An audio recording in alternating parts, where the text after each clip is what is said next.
আসসালামু আলাইকুম। Farzana's new recipe চ্যানেলে সবাইকে স্বাগতম। দারুণ মুসমুসে মুখরোচক একটি বিকেলের নাস্তার রেসিপি শেয়ার করব। বৃষ্টি হলেই সাধারণত বিকেলে কিছু খেতে ইচ্ছে হয়, তো খুব সহজে বৃষ্টি হলেই আমি মাত্র 5 মিনিটে ঘরোয়া কিছু উপকরণ দিয়েই এই রেসিপিটি তৈরি করে নেই।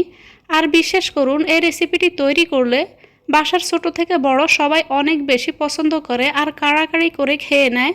তো আপনারাও কিন্তু এভাবে ঘরোয়া কিছু উপকরণ দিয়ে ঝটপট এই রেসিপিটি তৈরি করে নিতে পারবেন।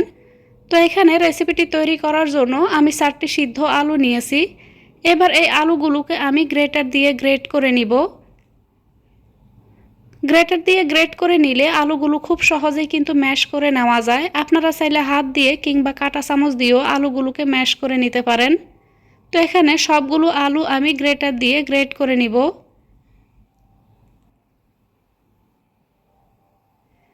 তো আলুগুলোকে আমি এখানে গ্রেট করে নিয়েছি। এবার এখানে আমি কিছু উপকরণ অ্যাড করব। এবার এখানে আমি দিয়ে দিব পেঁয়াজ কুচি। তো এখানে মিডিয়াম সাইজের একটা পেঁয়াজ নিয়েছি, তার সঙ্গে স্বাদ বুঝে দিয়ে দিব এখানে কাঁচামরিচ কুচি, ফ্রেশ কিছু ধনিয়া পাতা কুচি, দিয়ে দিব 1 চা চামচ পরিমাণের মতো আস্ত জিরা, দিয়ে দিব গরম মশলার গুঁড়া, হলুদ গুঁড়া, 1 প্যাকেট ম্যাগি মশলা। এখানে আধা টেবিল চামচের মতো ম্যাগি মশলা আছে। ম্যাগি মশলার পরিবর্তে এখানে আপনারা চটপটি মশলাটাও নিতে পারেন। দিয়ে দিব ছোট 1 বাটি পরিমাণ চালের গুঁড়া। সেম বাটিটা মেপে এখানে ছোট 1 বাটি পরিমাণ বেসন নিয়েছি।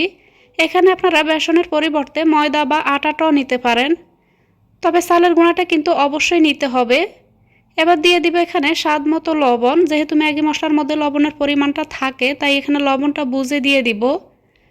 আপনারা পাকোড়াগুলোকে বা নাস্তাগুলোকে মুসমুসে করার জন্য চালের গুঁড়া বা বেসন ব্যবহার করতে পারেন, অথবা চাইলে চালের গুঁড়া আর ময়দা ব্যবহার করতে পারেন। এতে করে কিন্তু পাকোড়াগুলো অনেক বেশি ক্রিস্পি হবে। সবগুলো উপকরণ একটু মিশিয়ে নেওয়ার পর এখানে আমি কিছুটা পানি দিয়ে দিয়েছি। একেবারে খুব বেশি পানি না দিয়ে পানিটাকে আমি অল্প অল্প করে দিয়ে মিশিয়ে একটি মিশ্রণ তৈরি করে নিব।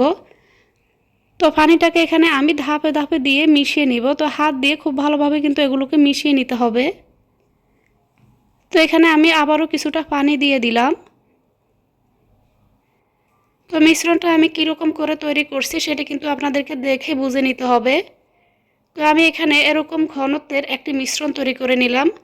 যখন বুঝবো হাত দিয়ে এভাবে, যখন আমি পাকোড়া তৈরি করতে যাব হাত দিয়ে কিন্তু খুব সহজে এগুলো নিচ থেকে এভাবে পড়ে যাবে, তখন বুঝবেন মিশ্রণটি পারফেক্টভাবে তৈরি করা হয়ে গেছে। তো এখানে এই মিশ্রণটি তৈরি করার পরপরই এবার আমি নাস্তাগুলোকে বানিয়ে নিব। চুলায় এখানে ফ্রাই প্যানে কিছুটা তেল গরম করে নিয়েছি। তেলটাকে কিন্তু খুব ভালোভাবে মিডিয়াম গরম করে নিতে হবে। তেলটা ভালোভাবে গরম না হলে আপনারা যদি পাকোড়াগুলো দেন, সেই ক্ষেত্রে পাকোড়াগুলো কিন্তু অনেক বেশি তেল অ্যাবজর্ব করে নেবে। তো তেলটাকে খুব ভালোভাবে গরম করে আমি নাস্তাগুলোকে তেলের মধ্যে এভাবে দিয়ে দিচ্ছি। একটু মনোযোগ দিয়ে ভালো করে লক্ষ্য করলে দেখবেন এখানে নাস্তাগুলোকে আমি তেলের মধ্যে কিভাবে ছেড়ে দিলাম। চুলার আঁচটা মিডিয়ামে রাখবো। চুলার আঁচটা মিডিয়ামে রেখে কিছুক্ষণ পর উল্টে পাল্টে পছন্দ মতো কালার আসা পর্যন্ত আমি নাস্তাগুলোকে বানিয়ে নিব।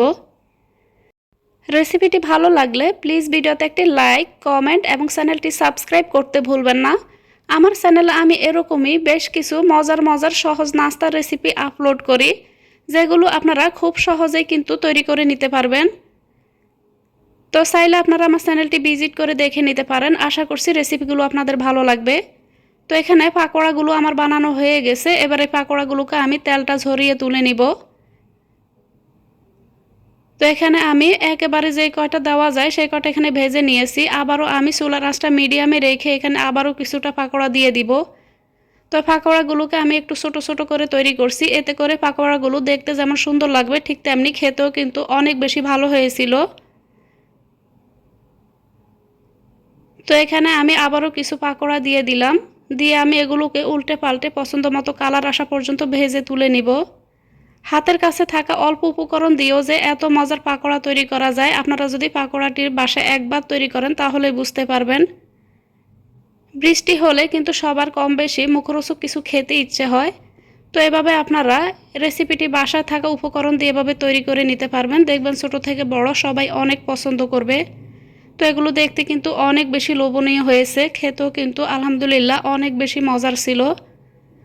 এভাবে পাকোড়াগুলো বানিয়ে যদি কারো সামনে দেন, দেখবেন নিমিষে পাকোড়াগুলো শেষ হয়ে যাবে। আশা করছি আমার আজকের এই সহজ নাস্তা রেসিপিটি আপনাদের অনেক ভালো লেগেছে। রেসিপিটি ভালো লাগলে প্লিজ চ্যানেলটিকে সাবস্ক্রাইব করে রাখবেন, আর রেসিপিটি আপনাদের কাছে কেমন লেগেছে কমেন্ট করে জানাতে ভুলবেন না। আল্লাহর কাছে সবার সুস্থতা ও মঙ্গল কামনা করে আজকের মতো এখানেই বিদায় নিব।